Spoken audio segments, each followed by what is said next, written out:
the centre is frequented by a wide variety of people, all different forms and styles, from very young teens to those that are very aged.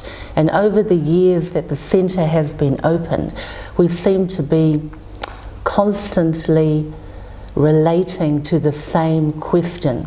So some of the questions that are asked are on devotion. Many people seem to struggle with devotion, and they also ask the question, is devotion necessary in order to walk the Buddhist path?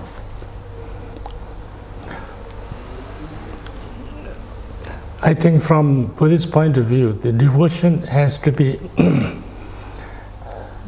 maybe explained, I think, a little bit more, because devotion in Buddhism is not just like a belief. It's not kind of belief and then you have to believe it and you have to have devotion. That's not the kind of. And sometimes devotion also, to some people they understand as kind of just like loyalty, you know, and you just devote, so you just kind of only. So from Buddhist point of view, devotion is explained as three things. One is inspiration, second is aspiration, and third is certainty. You know, this tepasum, we call it three devotions. First is that whether it's something you read, a book you read, or a person you meet, or some kind of whatever may be, that if you listen to a teaching, if you read a book, or if you have met somebody and you feel that you are inspired by that, you are inspired, meaning many times like you feel that there is something truthful in that, something that I can trust, something that that inspires. That's one devotion. One kind of devotion is that you are inspired. Now that first devotion is good, but that's not that's not the final devotion. That should lead to the second devotion. The second devotion is aspiration, and that is like I read something, or I listen to a teaching, or I meet a person, and then I'm inspired by that, but not just inspired of that. I want to explore that truth. I want to become like that person, or something that I want to work on it. I have an aspiration to transform myself, or to follow that, or to become like that, because I have this inspiration, so that I know something is meaningful and something is useful. Now once you work on that, and you study, maybe you practice, maybe, and then at a certain stage you might come to a stage that you are completely certain that this is it, whatever truth you are looking for, a path you are looking for, kind of way of things that you are. So I have complete certainty about that. So when you have that certainty, then you have real faith, real devotion, you know. So the true devotion is a certainty, you know, that you, and that is must. You know, if you really want to work on something, want to follow something, you need to have that certainty, you know. And if you have that certainty, you are almost half done. And if you don't have that certainty, then even the doubt is said to be useful, you know. If you have a doubt that maybe there is something, maybe not, that can lead you to kind of look into it and you know, ask questions, and you know, that could slowly lead you to also. So devotion is not that kind of, you know, I believe in it and there is no doubt about it, it's completely, I am devoted to it. That cannot come right from the beginning. So this devotion is also something you need to develop, you need to, you know, work on, and then first inspire, then aspire, then slowly gain the certainty, and then you have true devotion. So that kind of devotion is very important. But, you know, it's not possible that everybody has that certainty, devotion right from the beginning.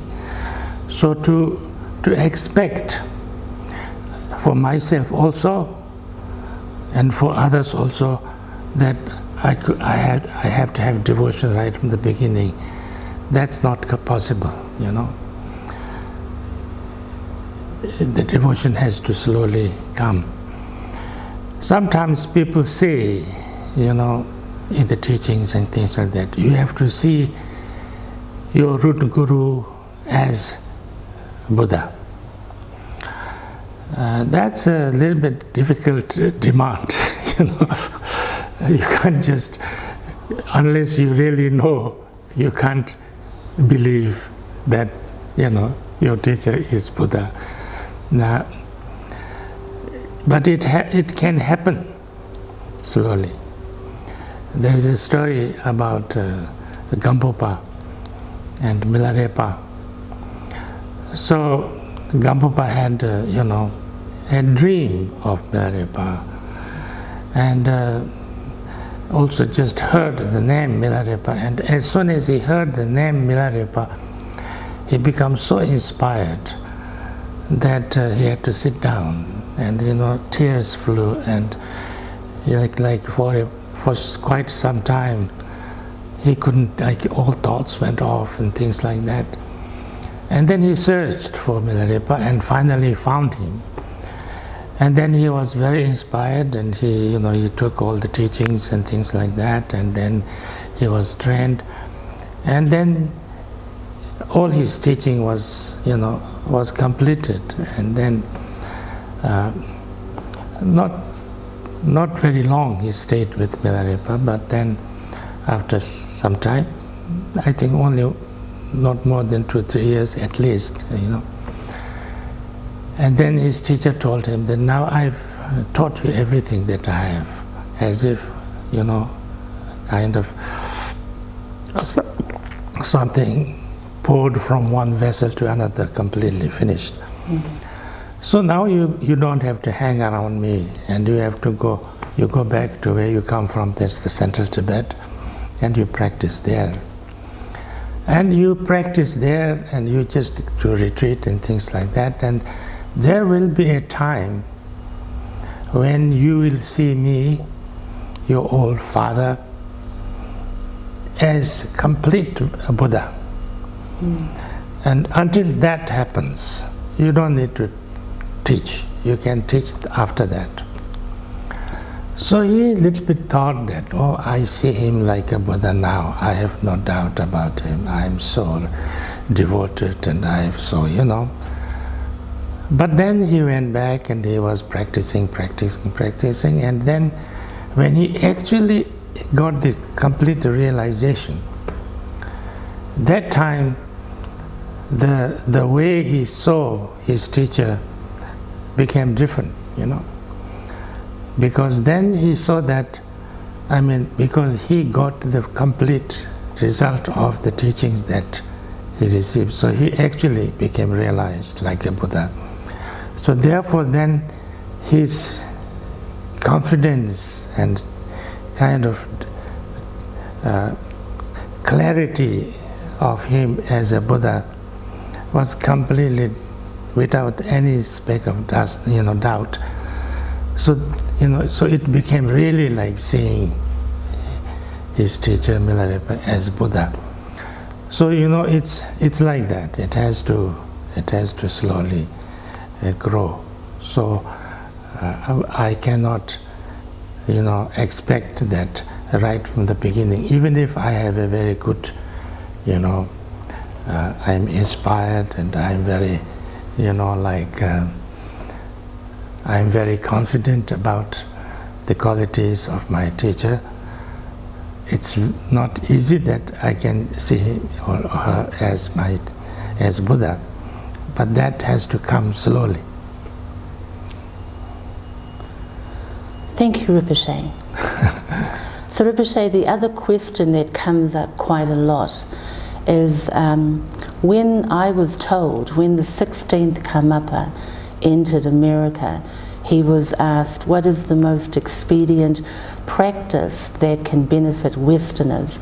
And His Holiness said, mahamudra. Many students are interested in mahamudra, but are not interested in the textual aspects of the practice. They seem to have an idea that they can simply rest the mind and that is enough. So what would you say to those students that are interested in mahamudra practice?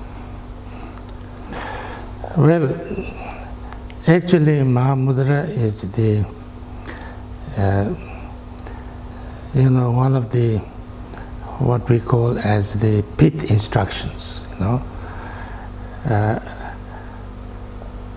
like the quintessence of the all the sutras and tantras,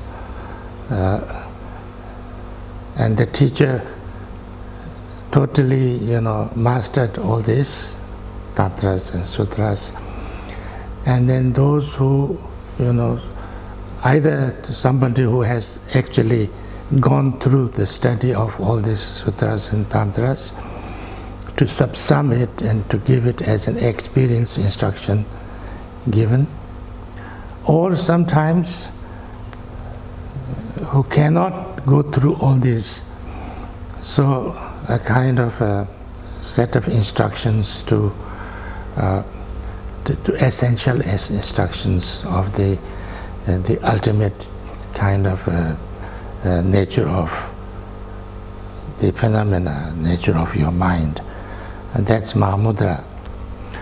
So mahamudra is you can give kind of mahamudra teachings and instructions.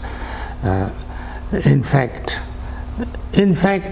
every instruction of experiential teaching you receive or give can be called mahamudra in one way or another. But the instruction is not everything. It's about, you have to go through that understanding and then practice, and then, it's not just an instruction, it's the realization, So therefore, it's the most important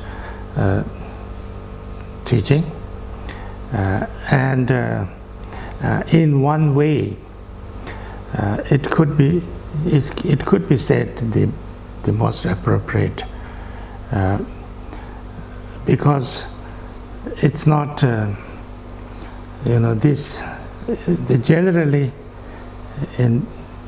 you can call it in Vajrayana Buddhism, it's described two different paths. One is called skillful means in Tablam, and another case, path of liberation.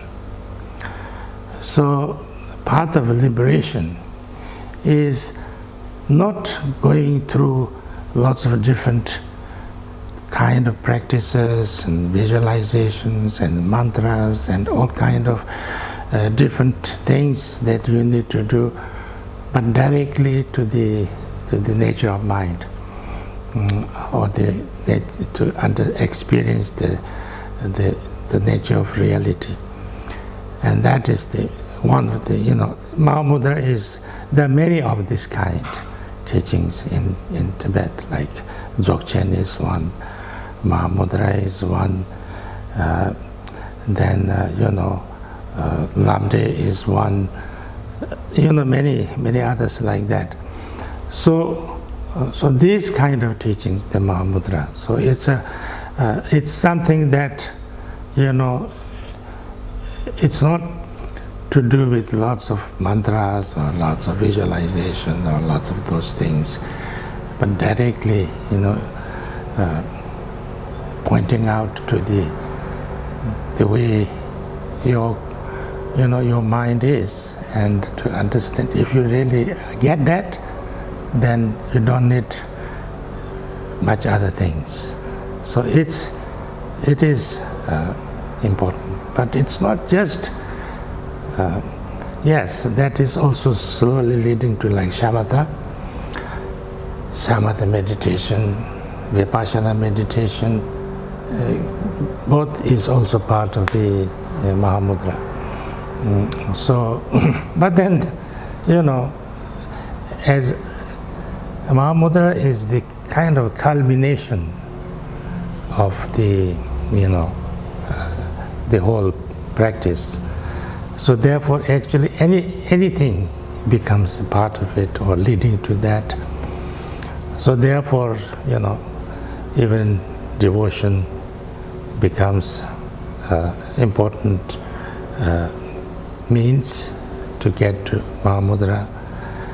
Compassion becomes one, because to have that experience, you have to go beyond your little bit conceptual mind. So to do that, sometimes devotion becomes a very suitable medium. That's why people often do Guru Yoga as a means to cultivate the experience of mahamudra. Thank you, Rinpoche. And Rinpoche, the final question deals with students that continue to struggle with ngondro practice. So there are some students that have not completed ngondro after 18 years or so.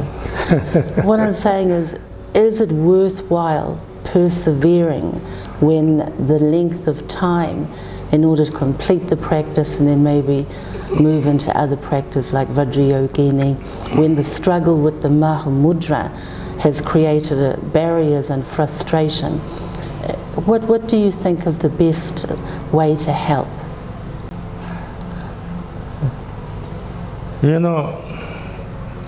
The ngondro practice is actually a very good practice. Yes. It's in that usually the ngondro is mainly for, say, like teachings like mahamudra. Yes. Preliminary to that, but preliminary you say, but it's not that first you do and then it's not totally like that. Yes. It's the basic practice, because any Buddhist practice, you need refuge, you need bodhicitta. This is, refuge is like for the, and also the, like for contemplations, for these are like Sarvakayana teachings, the basic Buddhist teachings to transform your mind, to kind of turn your mind towards the Dhamma. So these contemplations are very helpful. And if you just do that also, that could be very useful, And then refuge, and then bodhicitta is, the bodhisattva's kind of main thing, and that is also very important. And then entering into kind of little bit Vajrayana way, you practice, the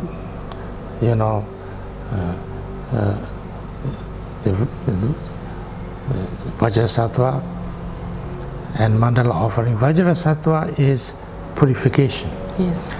And this is a Vajrayana way of purification, which is quite a powerful practice of purification. But actually in Buddhism, the two most important things to practice, any way to practice is purification and accumulation. Yeah. The main thing is to let go of negative kleshas, negative actions, negative thoughts, to let go of the negative things in you, and to increase, the positive things in you. That's the only practice, in short. Now these two are supposed to be a skillful means to do that, but that whether it works on you depends also how you understand and how you connect with that practice.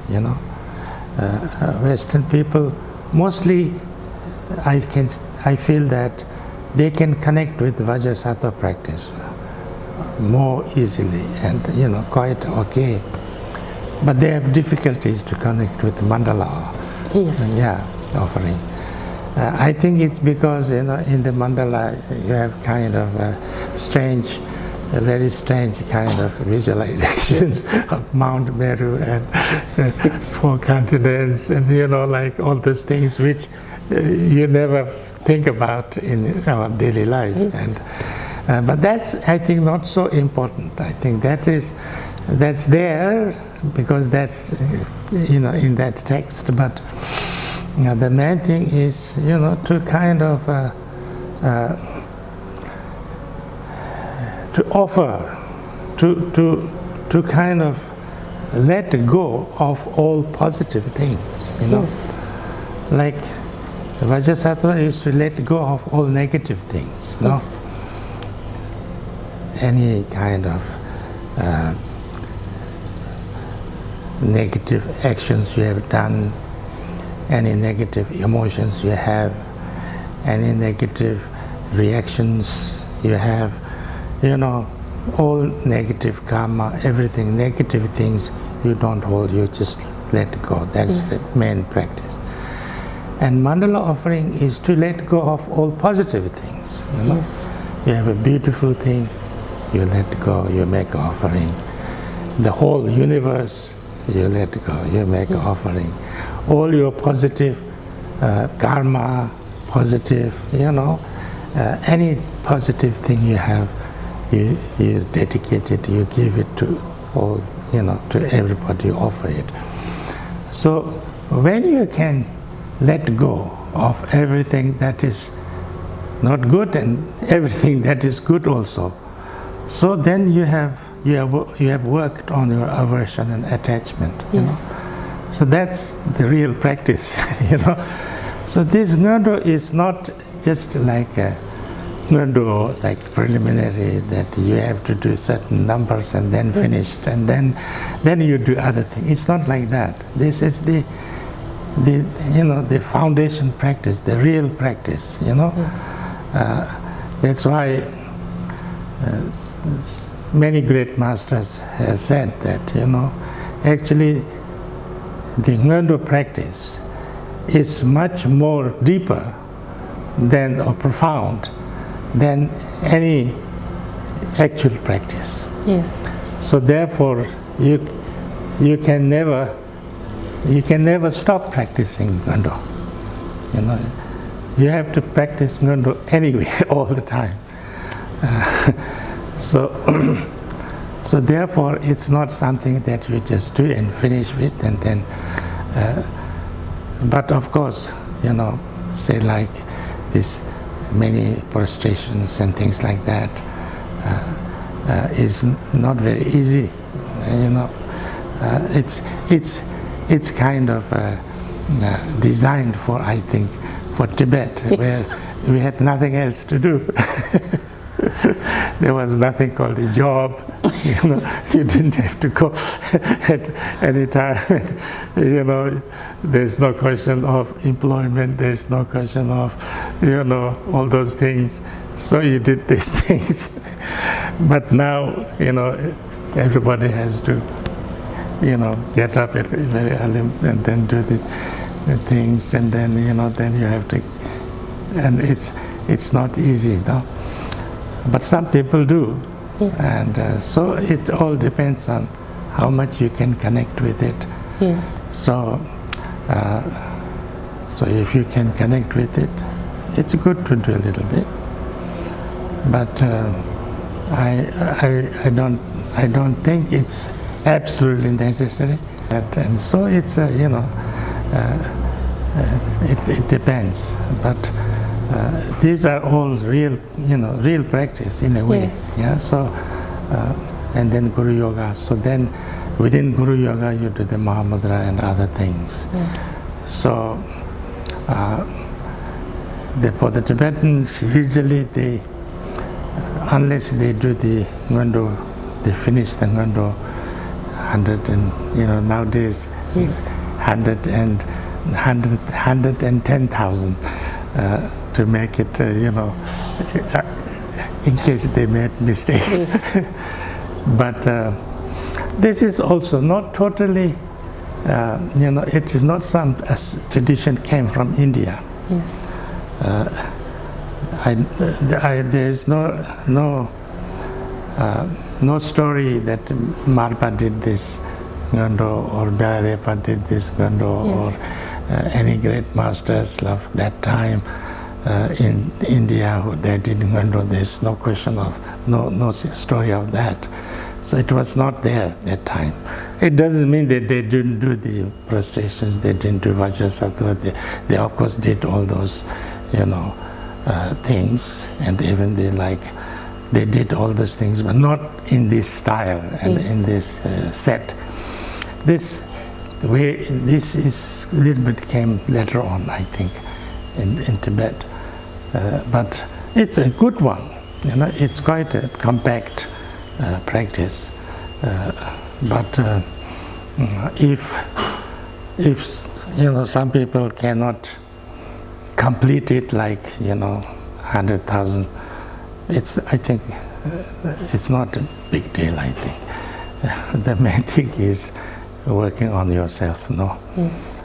So that's... Thank you, Rinpoche. Thank you very much. Thank you.